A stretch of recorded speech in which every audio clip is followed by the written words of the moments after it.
Je m'appelle Laurence Côté, je suis patiente experte en addictologie et j'ai 58 ans. Il est temps dans notre pays que chacun puisse s'interroger sur sa relation à l'alcool.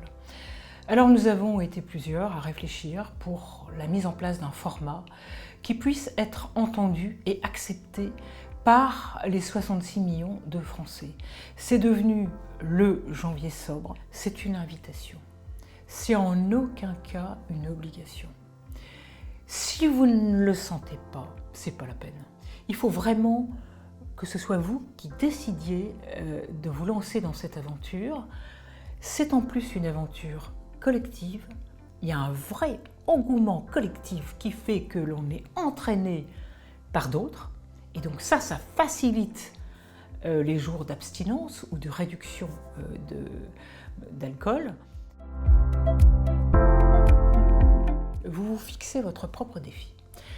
Pour l'un, ça va être 0 alcool pendant tout le mois. Pour un autre, ça va être 0 alcool pendant 15 jours, parce qu'il va estimer que c'est suffisant. Et pour d'autres, ça va rien changer à leurs habitudes, c'est-à-dire ils en prenaient 1 à 2 fois par mois.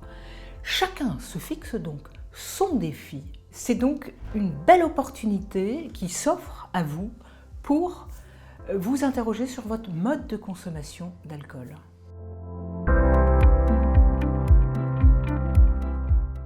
Le premier bienfait, c'est la peau. C'est incroyable parce que la physionomie du visage change.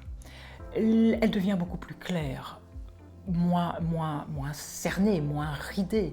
Vous êtes beaucoup plus beau, belle à regarder. Donc la peau. Ensuite, l'énergie. Vous retrouvez un sommeil d'enfant, c'est-à-dire un sommeil qui répare.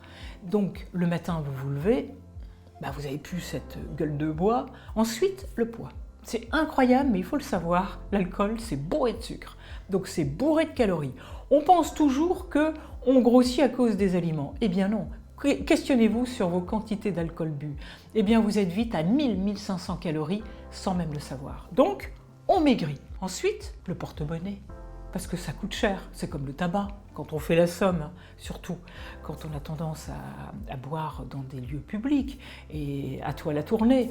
Donc voilà, le portefeuille en prend un coup, et donc c'est certain qu'au bout du mois de janvier, vous allez pouvoir calculer vos économies. On est beaucoup plus calme, on est beaucoup plus serein, on est fier de mener un défi, on est fier de le réussir. Et on reste donc dans un plaisir qui est celui d'être en bonne santé, de ménager sa santé. C'est cela tous ces bienfaits. Et des études ont démontré que ces bienfaits, on les retrouve ensuite 6 mois, des mois après, et ça vous encourage donc à rester dans la sobriété.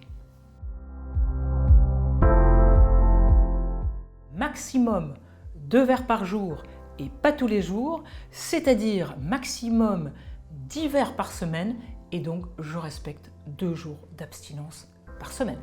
Le plus important à retenir, ce sont les repères que je viens de vous donner. Comme tout repère, c'est la limite à ne pas dépasser. Bien entendu, ce ne sont pas les seuils à atteindre, c'est la limite. Si vous respectez ces repères, vous restez dans un plaisir qui est tout à fait acceptable et vous devenez responsable de votre santé par rapport à l'alcool.